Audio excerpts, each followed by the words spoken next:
My name is Danny Trejo. My number was B948.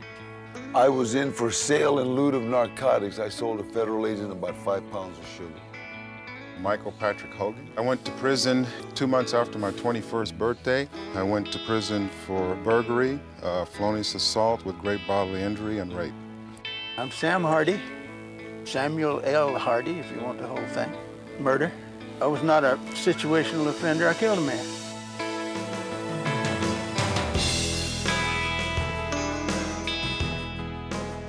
Mike, Danny, and I come from the same places at different times. Chino, Folsom, San Quentin. Collectively, we were locked up for more than 30 years. Been out of prison a lot longer than that. And that's what this is all about. Of course, if you're happy about who you are and where you are and what you're doing, and the same for you. Don't listen to this, don't pay any attention to it. What we're here to do is talk about really why aren't we still in prison or dead? What happened? We've been in and we've been out. I know about rage. You know about rage. You know about rage. And we all have seen enough of recidivism to know what that's about. Mm-hmm. People who make a lifetime process out of going to penitentiary.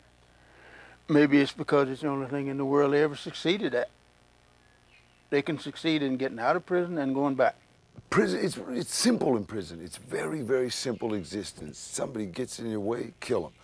People leave you alone, you just leave everybody alone. So there's not a whole lot of decisions to be made. Yeah. You know, I mean, you don't even have to decide what you want to eat. They're gonna feed you. Mm-hmm. Yeah. You know, and out here, you know, simple things like going to a restaurant, and there they start. You know, they start with decisions. You want toast and English muffin.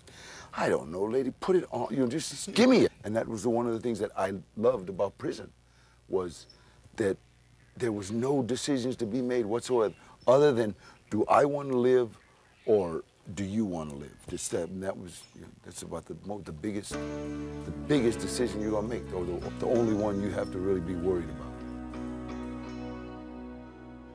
What happened that you, Danny, didn't have to go back? What happened that you, Mike, didn't have to go back? What happened that me, a guy that was supposed to be crazy and locked up for the rest of his life, didn't have to go back to penitentiary?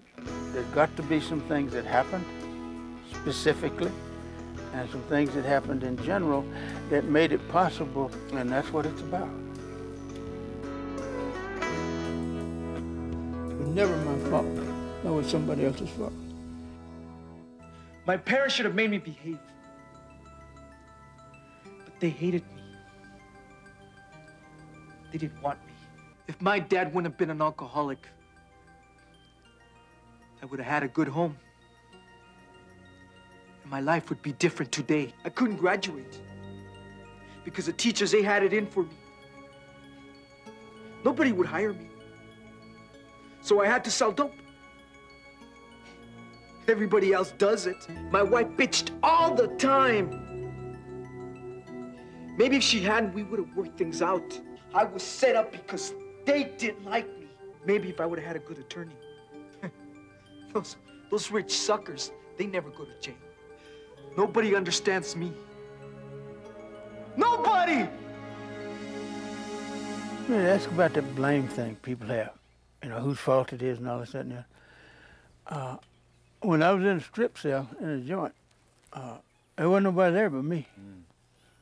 And I worked my way in there, and I knew if I was ever going to get out, I was going to have to do something. There wasn't nobody going to come rescue me. And they didn't put me in there because somebody had it in for me. They put me in there because I acted like an animal. And I'm ready to put it all on being a Chicano and the fact that, you know, that, you know, society, I'm underprivileged and society's really, really, that's why I shoot dope. But only problem I had is the guy in front of me was a white guy. You know what I mean? And what do you hear? He's just shooting dope. And then the guy behind me was a white guy. You know what I mean? And he was there shooting all three dope fiends. You know what I mean? And so I'm thinking, well, that ain't gonna work. Alcohol and drugs does not discriminate. No. So blaming people, it became very, very difficult the further down you went. You know, now when you're in juvenile hall, I can blame it on my mom, I can blame it on my dad, I can blame it on this stupid teacher in school, I can blame it on, but as you go up the ladder in the penitentiary, it gets harder and harder to find people to blame. I mean, I didn't want to go to joint, so I didn't do my crime, you know, and I mean, bottom line, I know I did it, but I didn't want to go to joint. I mean, so I mean, for me to admit that I did it was kind of crazy, I thought. So I remember sitting in the courtroom, man. I practiced and repracticed and rewrote and retold, you know, my story as many times as I could. So when I got on that witness stand, shoot, man, I was down. You believed it. I believed it. Hell yeah, I believed it. But you went to prison. But anyway. I went to prison. And what was so funny was the jury was only out 2 hours before they come back and said guilty. You must not have had a good story, huh? Yeah. And I remember sitting in Vacaville in the counselor's office, and you know, where you go in, they sit down, and they ask you, you know, that question about would you tell us how you got here? And I remember I'm going back over my story that I'm telling the courtroom. I'm telling this counselor, oh man, no, it wasn't me. And finally, after about 20 minutes of this, she just yelled, "Shut up!" She says, "Are you crazy?" She says, "Do you know that everybody in that courtroom knew that you were lying? Did you know that the judge knew you were lying? The jury knew you were lying? Your lawyer knew you were lying? Everybody in the audiences knew you were lying, but you was the only fool sitting in that courtroom that didn't know that everybody knew this."